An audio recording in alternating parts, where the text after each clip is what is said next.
Welcome to a new series. We're calling it Desktop Drams, and we're going to try it out. Just do a few of these, and if we like it, we might keep it. If we like it, but not necessarily the format, I might switch it to one of the things that we do on Fridays to mix it up with hidden and promoted drams. But this is a series I've wanted to do for a while. Because of the generosity of several of our whiskey sommeliers and our community, we have some really historic bottles of whiskey in the vault. And I wanted to compare them with the modern equivalent. Now, these were given to us by Nathan Huey, and I'm going to tell you a little bit of the story of White Horse, and I'm going to take notes and give you the tasting notes at the same time. I was also able to have a really lovely chat with Craig Wallace, the blender for White Horse, and gave me some really cool information. It was just an all-around great experience. But we're going to start with this. This is a 1920s bottle of White Horse. 1920s, guys. Late 1800s, Mackey and Graham, two men, James Mackey and Captain Graham, are listed as operating Lagavulin distillery on Islay. And Mackey is in charge of marketing and bringing it to Glasgow and Edinburgh and elsewhere. And he enlists the help of his nephew. Peter gets sent to Islay to sort of train at Lagavulin on distilling. And then he comes back in and helps grow the company with his uncle, James. And around that same time, this is late 1800s, 1880s, around that same time, they start blending and releasing their own blends of Scotch, because this was that era, if you remember, when many of the still going famous families of blenders began their work, the Walkers and Buchanan and so on. The thing that set them apart with White Horse, and it wasn't called White Horse originally, the thing that set them apart was they were using Lagavulin as the smoky component in a lot of their blends.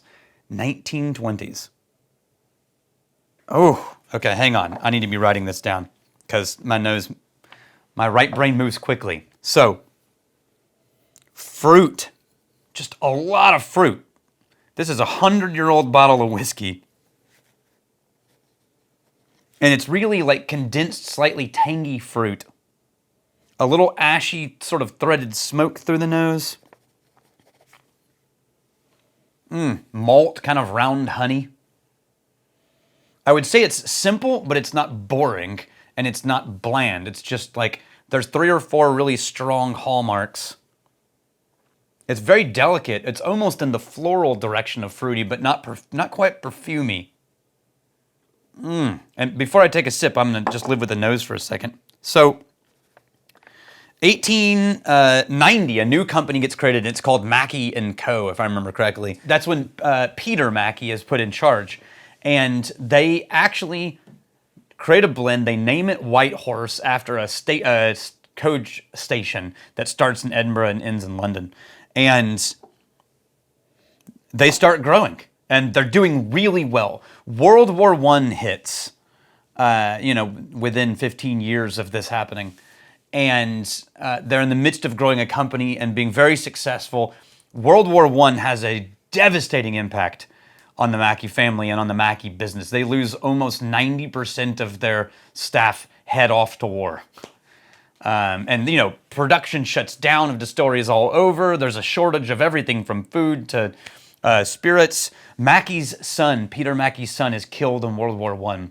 And in his grief, he refocuses all of his energies into the distillery and starts growing and expanding. So by the time World War I is over, the Mackey name is just growing leaps and bounds, and White Horse is now getting listed as the available for the commons and the royal family. There's all kinds of things that are starting to happen. Now, what I wanted to know was, how have things changed? So I was talking with Craig, and I was saying, that era, 1920s, what was that like compared to what we're getting in here? And by the way, this is a 1920s bottle, a 1970s bottle, and like 2025. Or it was bought in 2025. I don't know when this one was blended and bottled. 2024 probably at the latest. He said, man, this bottle, and he didn't say man, he's very much too fancy for that. He said, this bottle, this 1920s bottle, there's a chance that Peter Mackey, one of the founders, really the founder of the brand as we know it, was still working on the production during the time when this was released. We might actually be getting to taste and smell whiskey that Peter Mackey had a hand in creating. Now, before I take a sip, I'm going to go ahead and smell the 1970s. Now, this bottle predates Craig's blending, but it was his predecessor who was responsible for this round. In the 1920s, they built, well, actually, no, sorry, late 1800s, they built a distillery, Craigellachie. Hey, in Craigellachie. And they ended up actually acquiring ownership in one that had Hazelburn, I think, as well, in Campbelltown, among many other things. Now, the 1970s, way more malty. That slightly sour malt note pushes to the front, and the fruit sort of takes a back seat a little bit to that honey malt, and the ashy smokiness is way softer. The slight ash and smoke on this one, but they're so close. Guys, for being 50 years apart, these are remarkably close. And as it sits and kind of breathes a little, the floral note is coming back. Fruit is getting there. It's still very kind of tangy malt honey. This one's way more soft. I like this one better, the 1920s. They're both like right in line, maybe 10% variation. And that's, I mean, probably less than that, but from what I was expecting. So I'm going to set this right here. I'll set it behind it so I can keep track of it. And I'm going to go ahead and pour the modern one. So this is one that Craig would have been responsible for. He said they actually owned, over the life of their brand, around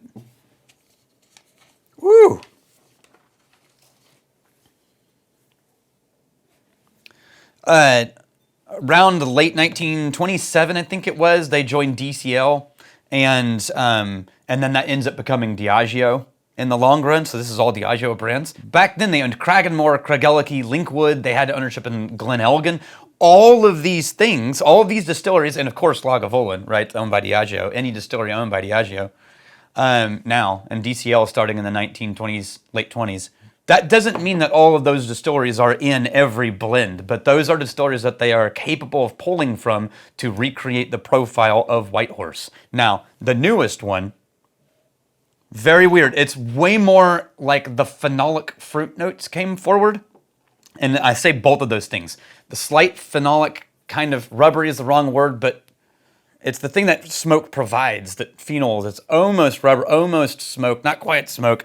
And then there's a fruit layer, and that malt layer is pushed into the middle center core of honey malt with a little fruity floral around the outside edges and just threaded through the whole thing, that sort of phenolic note on that 1920s. And I'm going to send some samples of these.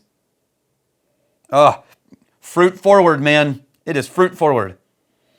And then ash and phenolic second. Ironically, there's an almost grassy note to the modern Whitehorse that I'm not finding in the first one. But the 70s, it's the beginnings of it are there. It's almost more like if you mixed fruit with wax. You know what?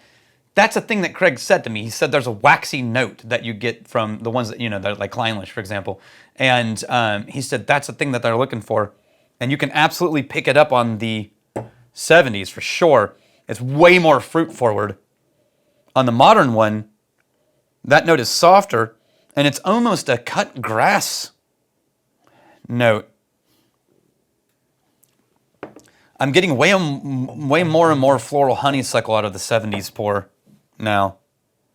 And this first one's still super fruit. This is remarkable, guys, because what I would say is, even though I'm describing what sounds like dramatic differences, if I went through them and I was comparing them to blind pours on the wall, I would say there's less than a 10% variation of batch variation on these things, and that's over 100 years. Are they different? Yes, absolutely. No question. Are they so different that they no longer taste like what they were? Nope. This is still recognizably the same directionality and the same family resemblance, the same characteristics, different proportions slightly, but it's all there. I would say that these have the fruit in common, the 70s and the 20s. The modern 20s and the 1920s have in common that the phenolic note is strong on both of them, whereas it's a little more subtle in the 70s. And this one has the most malt, musty, grassy. This one has the most fruit, and this one, or floral, and this one has the most fruit.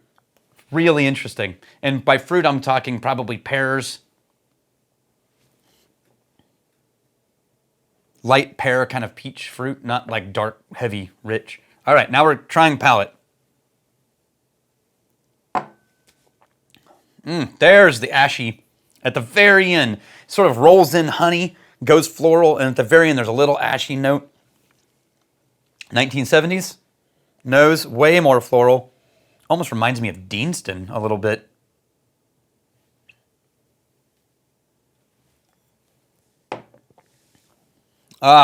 It stays floral. This one, the nose and palate are just rock and roll. That is great. That's delicious. This is really good and interesting. This is freaking delicious. As a blend, I'm very happy with that. Going back to the 20s, 1920s.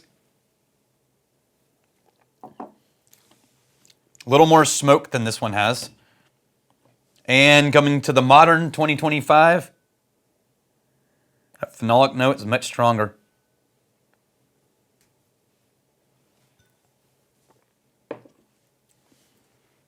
Oh, it's got more of a palate in common with the 1920s. That little phenolic round back. Yeah. Palate-wise, these are really, really nailing the similar journey of start to finish. And this is the standout. Like, this is unique.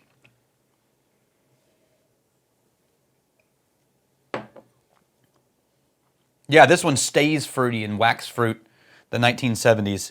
The modern 2025 is way more on the honey and malt and then ending phenolic. And this one's way more on the fruit and then ending phenolic. But man, they're so close together across a 100-year range. That is absolutely incredible. I really hope that you found this as interesting and as nerdy as I did.